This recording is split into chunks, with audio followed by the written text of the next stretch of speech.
गोरखपुर में चुनावी रैली को संबोधित कर रहे थे। एक ही मंच पर प्रधानमंत्री नरेंद्र मोदी और बिहार के मुख्यमंत्री नीतीश कुमार।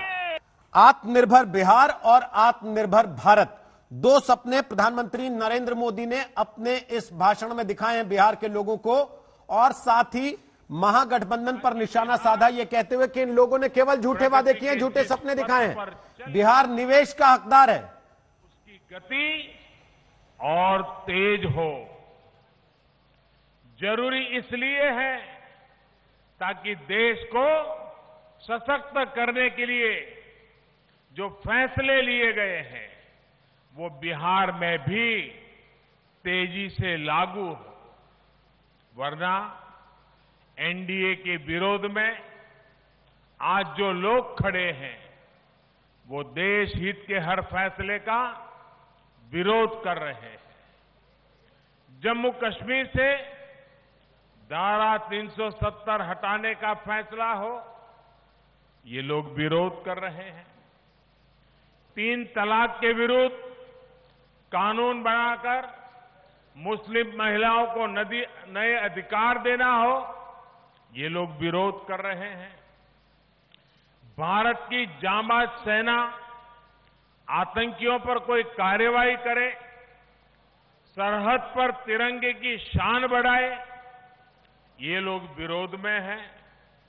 सुप्रीम कोर्ट अयोध्या में भव्य राम मंदिर बनाने को कहे, ये लोग उसका भी विरोध करते हैं। राष्ट्रहित में कोई भी कुछ भी फैसला ले, ये लोग विरोध में है। हमेशा विरोध में रहने वाले ये लोग बिहार को विकास नहीं, बर्बादी के पुराने रास्ते पर ही ले जाएंगे।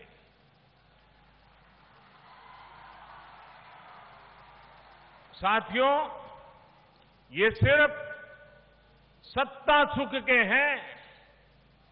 आपकी जनता की सेवा से, आपकी जरूरतों से इन लोगों का कोई सरोकार नहीं है। जब जब बिहार ने इन लोगों पर विश्वास किया है, बिहार के साथ, बिहार के गौरव के साथ विश्वासघात किया गया है।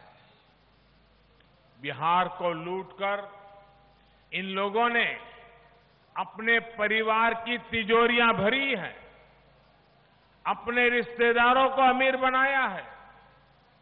समाज के अन्य वर्ग, हमारे दलित, महादलित, पिछड़े, अति पिछड़े, आदिवासी, गरीब, इनके परिवार की चिंता इन लोगों ने कभी नहीं की। सिर्फ अपना परिवार का भला, सिर्फ अपने रिश्तेदारों का भला, इससे आगे कुछ नहीं। साथियों, बिहार वो स्थान है जहां लोकतंत्र के बीज बोए गए थे। क्या जंगल राज में कभी भी विकास और लोकतंत्र के मूल्य फल फूल सकते हैं? बिहार भ्रष्टाचार मुक्त शासन का हकदार है। इसे कौन सुनिश्चित करेगा? खुद भ्रष्टाचार में लुप्त लोग या भ्रष्टाचारियों से लड़ने वाले लोग? बिहार विकास का हकदार है। विकास कौन सुनिश्चित करेगा? वो जिन्होंने केवल अपने परिवार का विकास किया, या वो लोग जो लोगों की सेवा में अपना परिवार भी भूल गए? बिहार रोजगार और उद्यमिता का हकदार है। ये कौन सुनिश्चित कर सकता है? वो जो सरकारी नौकरी देने को रिश्वत कमाने का जरिया मानते हैं, या वो जो लोग बिहार की ईज ऑफ डूइंग बिजनेस को बेहतर बनाने और स्किल मैपिंग का काम कर रहे हैं। बिहार निवेश का हकदार है, ये कौन सुनिश्चित कर सकता है? जिन्होंने बिहार को जंगल राज बना दिया या जो लोग बिहार को सुशासन दे रहे हैं, बिहार के विकास में जी जान से जुटे हैं। बिहार बेहतर कानून व्यवस्था का हकदार है। ये कौन सुनिश्चित करेगा? वो जिन्होंने गुंडों को खिलाया, पिलाया, पाला, या वो जिन्होंने गुंडों पर डंडा चलाया। साथियों, बिहार अच्छी शिक्षा के अवसरों का भी हकदार है। क्या ये उन लोगों द्वारा सुनिश्चित किया जा सकता है जिन्हें शिक्षा का महत्व ही नहीं पता, या वो लोग जो आईआईटी, आईआईएम और एम्स को राज्य में लाने के लिए 2400 घंटे काम कर रहे हैं? बिहार में पहले जो सरकारें रही, उन्होंने आदिवासियों के कल्याण के लिए, उन्हें शोषण से मुक्ति दिलाने के लिए सिर्फ और सिर्फ झूठे वादे किए। अब एनडीए सरकार आदिवासी बच्चों की शिक्षा, उनके स्वास्थ्य, उनके लिए घर, उनके रोजगार पर पूरा ध्यान दे रही है। साथियों, भागलपुर सहित बिहार के शहरों की जो हालत इन लोगों ने कर दी थी, वो आप अच्छी तरह जानते हैं। छोटे दुकानदार, व्यापारी, कारोबारी, मजदूर, इनके जंगल राज में हर कोई परेशान था।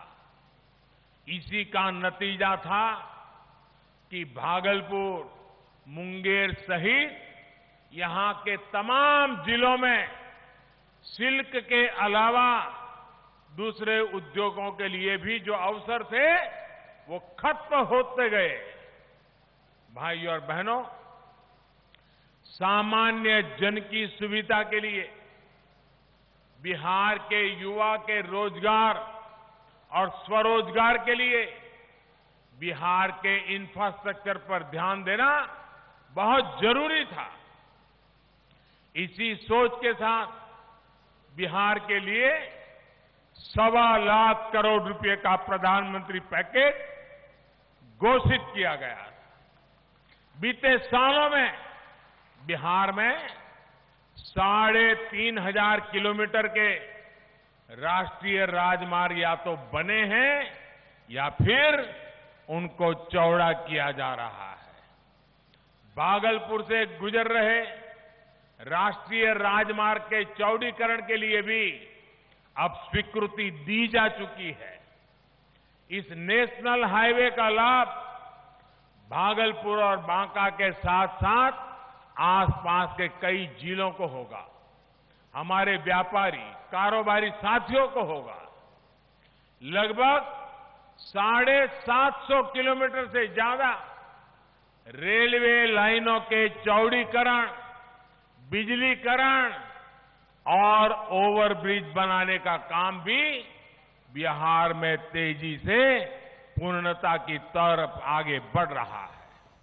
और बात बिहार में चुनाव में प्रधानमंत्री नरेंद्र मोदी और नीतीश कुमार की जोड़ी की। दोनों आज अरसे के बाद एक साथ एक रैली को संबोधित करने उतरे।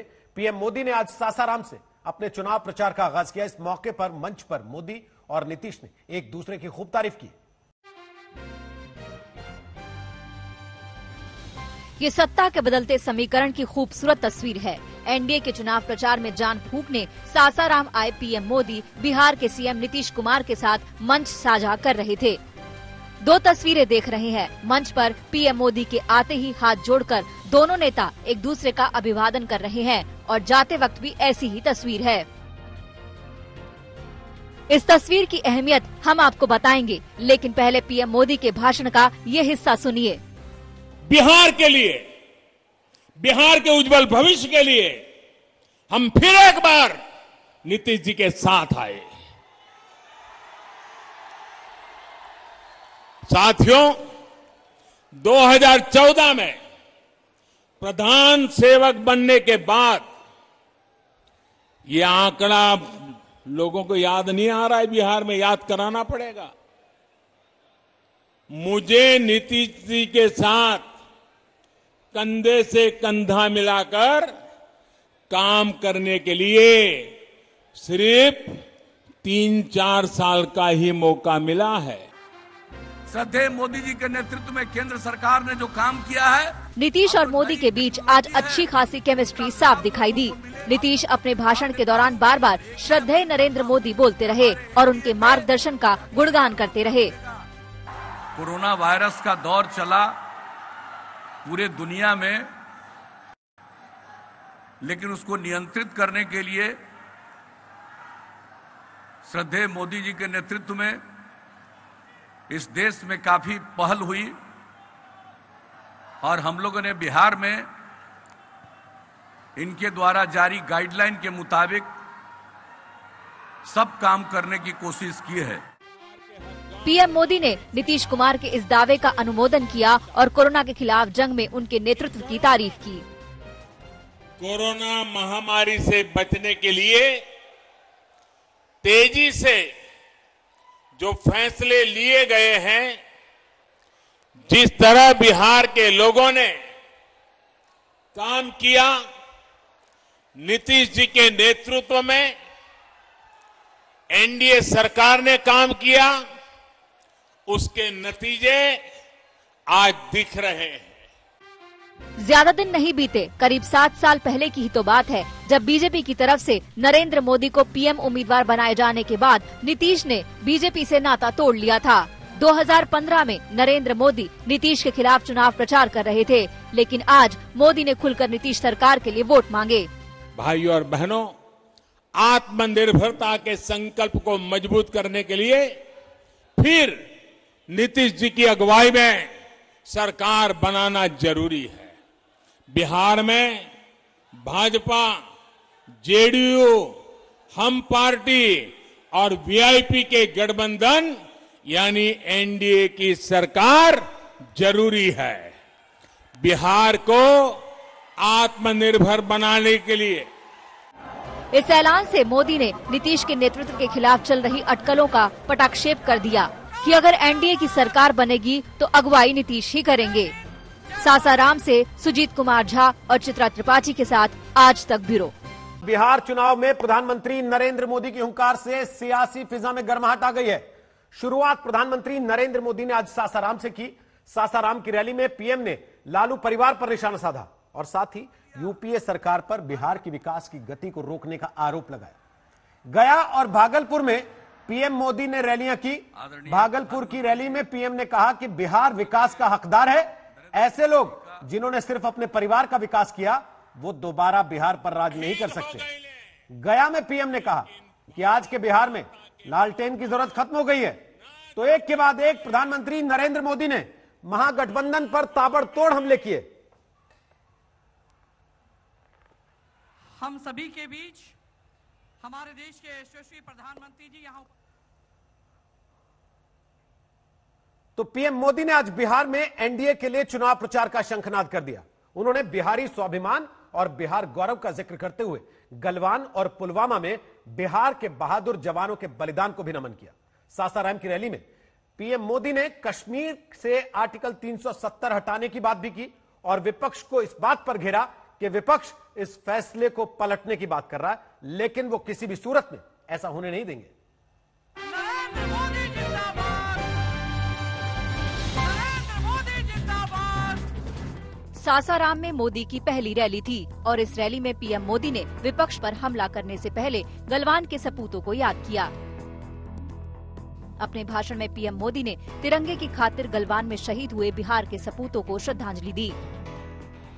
बिहार के सपूत गलवान घाटी में तिरंगा के खातिर शहीद हो गए, लेकिन भारत माता के माथा ना झुके दले। गलवान ही नहीं, पीएम मोदी ने पुलवामा हमले में शहीद हुए बिहार के जवानों को भी नमन किया। पीएम ने उनके चरणों में शीश झुकाते हुए उन्हें श्रद्धांजलि दी। पुलवामा हमले में भी बिहार के जवान शहीद भइले, हम उनके चरण में शीश झुकावतानी, श्रद्धांजलि देवतानी। गलवान और पुलवामा में बिहार के शहीदों को याद करने के बाद मोदी ने न सिर्फ बिहार में मौजूदा विपक्ष को कोसा, बल्कि केंद्र में भी मौजूदा विपक्ष पर पीएम ने जमकर हमला बोला। इन लोगों को आपकी जरूरतों से कभी सरोकार नहीं रहा। इनका ध्यान रहा है अपने स्वार्थों पर, अपनी तिजोरी पर। यही कारण है कि भोजपुर सहित पूरे बिहार में लंबे समय तक बिजली, सड़क, पानी जैसी मूल सुविधाओं का विकास नहीं हो पाया। पीएम मोदी ने जब विपक्ष पर हमला शुरू किया तो उन्होंने कृषि कानून के बहाने राफेल सौदे को लेकर कांग्रेस को जमकर घेरा। किसानों को बिचौलियों और दलालों से मुक्ति दिलाने का फैसला लिया तो ये बिचौलियों और दलालों के पक्ष में खुलकर मैदान में है। मंडी और एमएसपी का तो बहाना है, असल में दलालों और बिचौलियों को बचाना है। पीएम ने कहा कि जब देश की रक्षा के लिए राफेल विमानों को खरीदा गया तब भी ये बिचौलिए और दलालों की भाषा बोल रहे थे।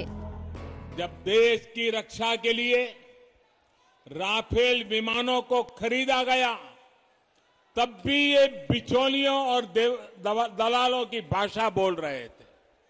साथियों, आज देश की जनता, देश के किसान, देश के नौजवान देख रहे हैं कि इन लोगों के लिए देश हित नहीं, दलालों का हित ज्यादा महत्वपूर्ण है। राफेल के बाद पीएम ने अपने भाषण में आर्टिकल 370 का जिक्र किया। पीएम ने कहा कि जम्मू कश्मीर से जिस आर्टिकल 370 को हटाने का इंतजार देश बरसों से कर रहा था, उसको आज ये लोग पलटने की बात कर रहे हैं। जम्मू कश्मीर से आर्टिकल 370 हटने का इंतजार देश बरसों से कर रहा था या नहीं, ये फैसला हमने लिया, एनडीए की सरकार ने लिया, लेकिन आज ये लोग इस फैसले को पलटने की बात कर रहे हैं। ये कह रहे हैं कि सत्ता में आए तो आर्टिकल 370 फिर लागू कर देंगे।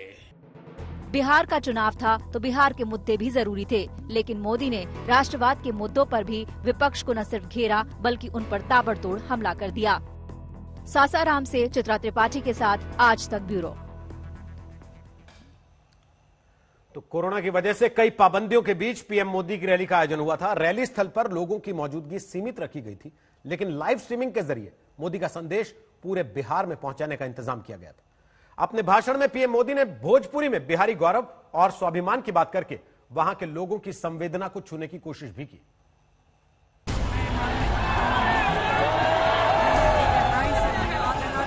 बिहार के स्वाभिमानी और मेहनती भाई बहन, आप सभी के प्रणाम।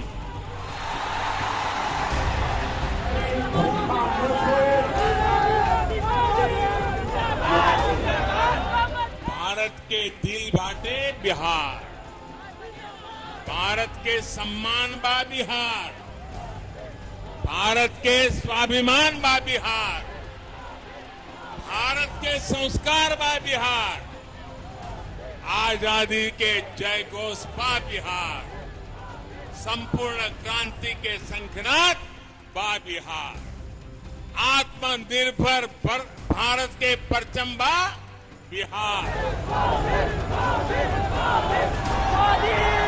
सासाराम की धरती से कुछ इसी अंदाज में प्रधानमंत्री नरेंद्र मोदी ने प्रचार अभियान का आगाज किया। भोजपुरी में भाषण की शुरुआत करते हुए पीएम मोदी ने बिहार के लोगों की संवेदना के तार को छूने की भरपूर कोशिश की। गलवान में बिहार के जवानों का बलिदान हो या पुलवामा में शहादत, पीएम मोदी ने भोजपुरी में सबका जिक्र किया। देश के सुरक्षा हो या देश के विकास, बिहार के लोगन सबसे आगे रहलन। बिहार के सपूत गलवान घाटी में तिरंगा के खातिर शहीद हो गए, लेकिन भारत माता के माथा ना झुके दले। पुलवामा हमले में भी बिहार के जवान शहीद भइले। हम उनके चरण में शीश झुकावतानी, श्रद्धांजलि देवतानी। बिहार अब विकास की ओर तेजी से बढ़त बात है। अब बिहार के कोई बीमारू बेबस राज्य नहीं कह सकत। लालटेन के जमाना गईल।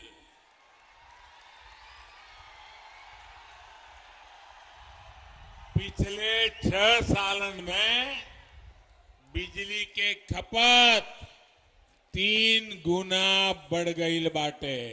स्वामित्व कार्ड।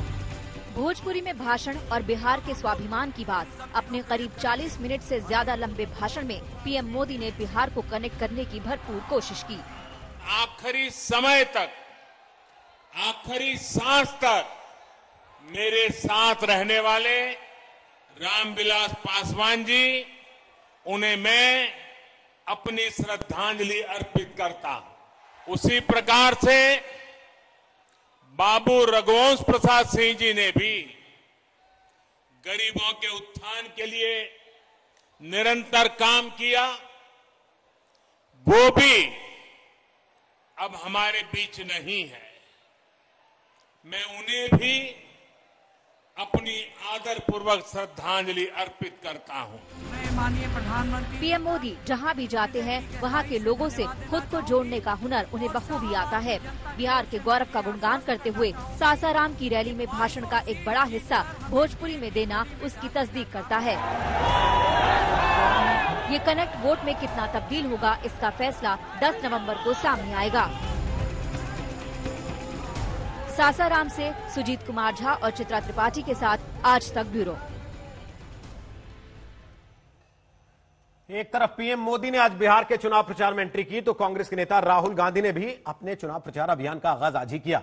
नवादा के हिसुआ में राहुल गांधी ने तेजस्वी के साथ रैली की। तेजस्वी ने सीएम नीतीश कुमार पर हमला बोला, तो राहुल ने पीएम मोदी पर निशाना साधा। ये काम भाई तेजस्वी यादव कर रहे हैं। का परिवर्तन के लिए संकल्प ये हमारे। जहां साथियों, मोदी जी के भाषण कैसे लगे? अच्छे लगे?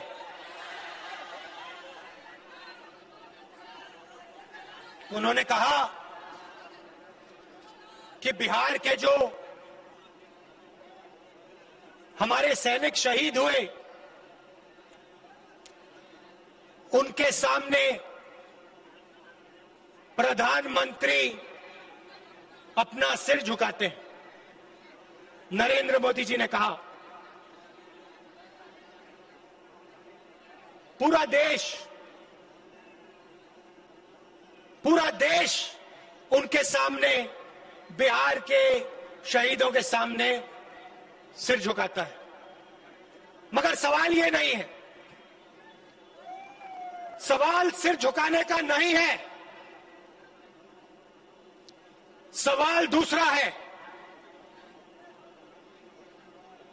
जब बिहार के युवा सैनिक शहीद हुए, उस दिन हिंदुस्तान के प्रधानमंत्री ने क्या कहा और क्या किया, सवाल वो है। कैबिनेट मीटिंग में पहला मंत्रिमंडल की बैठक में मेरा पहला कलम चलेगा, तो एक साथ देश के इतिहास में पहली बार 10 लाख नौजवानों को सरकारी नौकरी। अरे रोजगार चाहिए, सरकारी नौकरी चाहिए। बताओ, हम झूठ नहीं बोलेंगे, हमको लंबा राजनीति करना है। हम ठेठ बिहारी है, ठेठ बिहारी, जो कहा था नहीं ओकरा के पूरा करे। हमार डीएनए भी शुद्ध बा, बुझाता ना। कुछ लोग तो प्रश्न उठा रहे थे, बड़ी खुशी होती प्रधानमंत्री जी आए आज बिहार। मोदी जी देश के प्रधानमंत्री, चलो आपका स्वागत है। उम्मीद था कि आप बताते कि बिहार को विशेष राज्य का दर्जा मिलेगा कि नहीं मिलेगा। और बिहार के चुनाव में इस बार सबसे बड़ा मुद्दा रोजगार बन गया। आरजेडी के नेता तेजस्वी यादव ने 10 लाख नौकरियां देने का ऐलान किया तो जनता में गजब वाहवाही मिली। इस पर नीतीश कुमार को लगा कि कहीं बात बिगड़ ना जाए, तो जेल में बंद लालू प्रसाद यादव को लेकर तंज कसा। इस बीच तेजस्वी की 10 लाख नौकरी के जवाब में बीजेपी ने 19 लाख रोजगार का वादा उछाल दिया।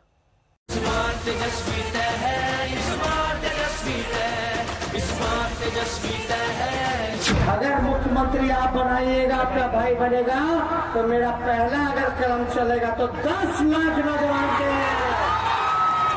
10 लाख नौजवानों को रोजगार देने का काम करेंगे। बताओ, रोजगार चाहिए कि नहीं चाहिए?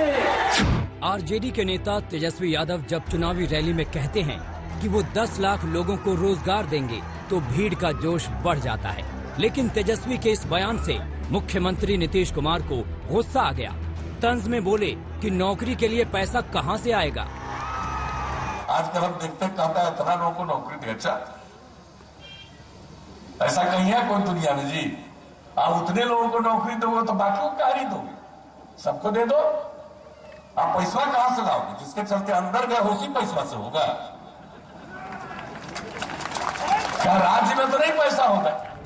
बिहार के चुनाव में इस बार रोजगार एक अहम मुद्दा है। ये सवाल 15 साल से राज कर रहे नीतीश कुमार को भी बेचैन करता होगा।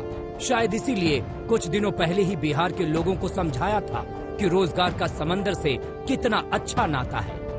अगर कोई आते बड़े बड़े उद्योगपति और यहाँ पर उद्योग लगाते तो उसका उसी को लोग देखते कहते बड़ा उद्योग हो रहा। लेकिन अब वो नहीं आए, क्योंकि चारों तरफ से हम लोग तो घिरे हुए वाले इलाके हैं। ज्यादा बड़ा उद्योग कहां लगता है? समुद्र के किनारे जो राज्य पड़ते हैं उन्हीं जगहों पर ज्यादा पड़ता है। हम लोगों ने तो बहुत कोशिश की। नीतीश के समंदर वाले बयान पर जेल में बंद लालू यादव ने ट्विटर पर चुटकी ली। बिहार में अब हिंद महासागर भेजल जाओ का? 15 बरस के नाकामी के खाली गाल बजा के छिपाई बा। ए नीतीश, तू थक गई बाड़ा, अब जा आराम करा। आरजेडी के अध्यक्ष लालू यादव के तेवर और विपक्ष के हमलावर अंदाज के बीच नीतीश के सहयोगी दल बीजेपी ने बिहार के नब्ज को भांप लिया। इसीलिए आरजेडी के 10 लाख नौकरियों वाले नहले पर बीजेपी ने 19 लाख रोजगार का दहला फेंका है। न केवल 19 लाख रोजगार के नए अवसर मिलेंगे, बल्कि हमारी 1 करोड़ महिलाओं को भी आर्थिक आत्मनिर्भरता प्राप्त होगी। सियासी तंज और चुनावी रंज अपनी जगह है, लेकिन इस बार बिहार के चुनाव में नौकरी और रोजगार के वादों की भरमार है। जेडीयू का वादा है कि कौशल विकास से रोजगार का मौका देंगे। आरजेडी का वादा है कि 10 लाख युवाओं को नौकरी देंगे। तो बीजेपी का वादा है 19 लाख रोजगार और उसके अवसर दिलाने का। अब अगर गांव तक बिजली भी पहुंच गई है, सड़क भी पहुंच गई है और कृषि भी है, और सरकार की फार्मर प्रोड्यूस ऑर्गेनाइजेशन की योजना भी है, और 1000 नए फार्मर प्रोड्यूस ऑर्गेनाइजेशन बनाने का संकल्प भी है, तो स्वाभाविक रूप में उसमें 10 लाख लोगों का रोजगार पैदा हो सकता है। ये एक ऐसी योजना है जिसको एक अनुभव वाली सरकार ने 10 साल के एक रोड मैप के साथ एक मुकाम हासिल किया है। अब ये उससे मुकाम पे आगे जाने की तैयारी है। झूठा वादा करना होता तो हम करोड़ नौकरियों देने का वादा करते हैं, लेकिन हमने 10 लाख इसलिए कहा है क्योंकि 4.5 लाख नौकरियां रिक्त पड़ी हैं, ऑलरेडी बजट में प्रोवाइडेड है। मान लो एक मणिपुर एक छोटा सा राज्य है, वहाँ 1 लाख आबादी पे 1000 से ज्यादा पुलिसकर्मी हैं, लेकिन बिहार में 1 लाख आबादी पे 77 है, 77 है केवल। तो वो खाली पदों को तो भरना ही है। चुनाव में घोषणा पत्र यानी मैनिफेस्टो हर राजनीतिक दलों के दावों का बही खाता होता है। नीतीश साथ निश्चयों के साथ अपनी जीत सुनिश्चित करना चाहते हैं, तो बीजेपी आत्मनिर्भर बिहार के नारे के रथ पर सवार है।